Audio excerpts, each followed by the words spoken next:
Good morning. It is March 27th, 20 degrees, 7:38. Feels like it's the middle of the afternoon, but it's not.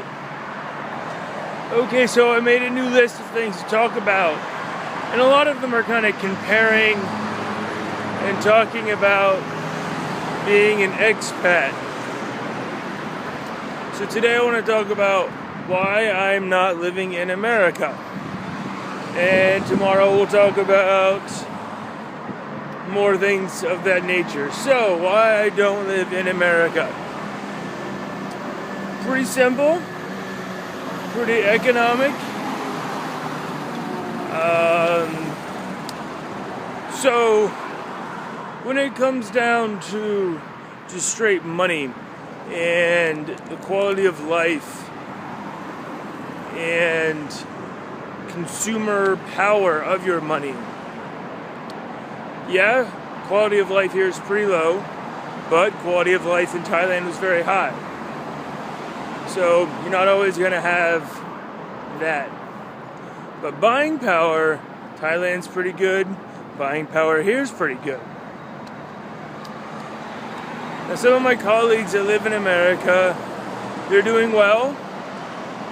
Considerably speaking, they have jobs, they work in universities, but most of these adjuncts, and they're pretty stressed, pretty pushed. Also, they sometimes work two jobs, or they've had to start their own companies and having to deal with all that stress and pressure to make that work. I, on the other hand, I work about 4 hours a day. I have a lot of time to myself. No one really bothers me. I make more than they do, but I keep it all. I don't really pay taxes. I don't have really anything to pay off, like the car payment or the house. I just have my credit card. And that's pretty darn good for a 30-something person. But I have not started that buy-in of that quote-unquote good life. Many of my friends in their early mid-30s, they've already started to buy and pay off their homes. They have that thing taken care of. Resolutely, they can't do other things, such as travel, have new experiences. They're kind of locked into where they are. Now, that's not a bad thing. That's not correspondingly a good thing. It's just a thing.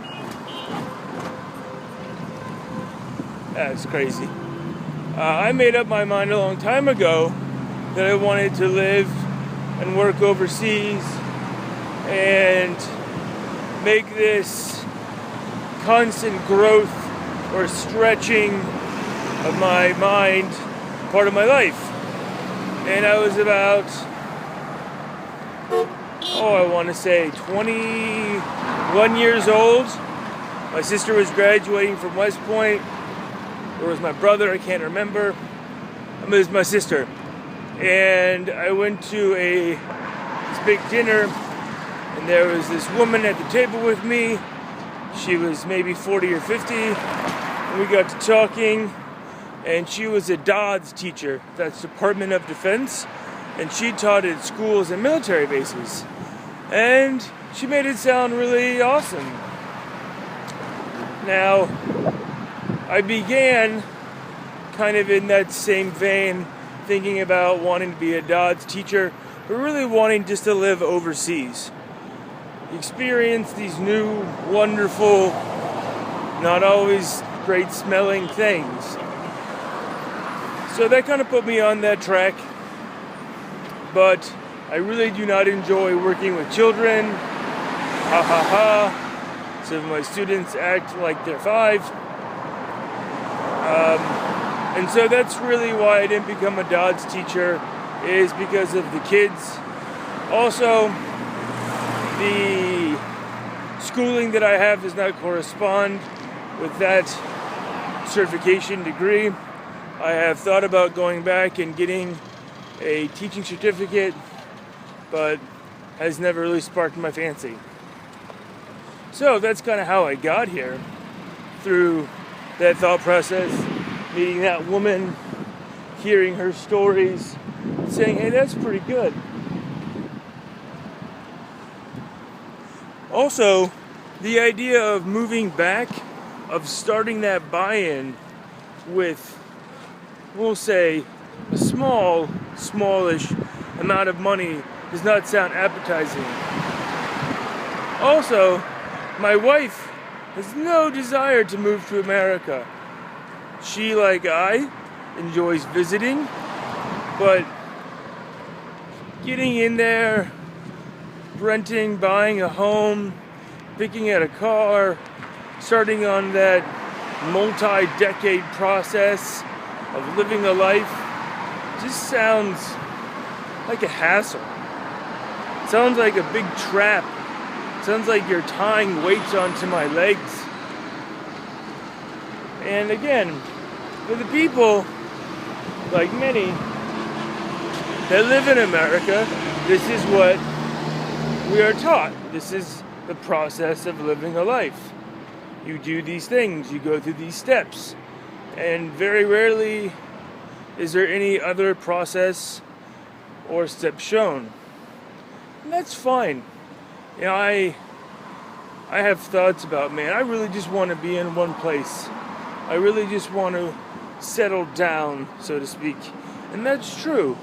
But that doesn't really mean America. Now, do I miss America? Of course. Of course I miss America. Wonderful things. Now, is America the best place ever? No, that's Switzerland. Sorry about that. And that has gotten me to think that maybe I should move to Switzerland. And I've started to look at jobs, but not seriously, not kidding myself here, in Switzerland. But that kind of comes to the point of, my brother talked about the highest tent steg, I don't know, and about education. So that's one of the reasons why I might go back to America, is to get my PhD. Now I'm thinking about England because it's only a 3-year program compared to America, who knows, 4, 7-year program, so long. So, why I don't live in America? It's expensive, it's a long buy-in process, I won't make as much money, I'll be paying out more, and I'll have less physical and social mobility.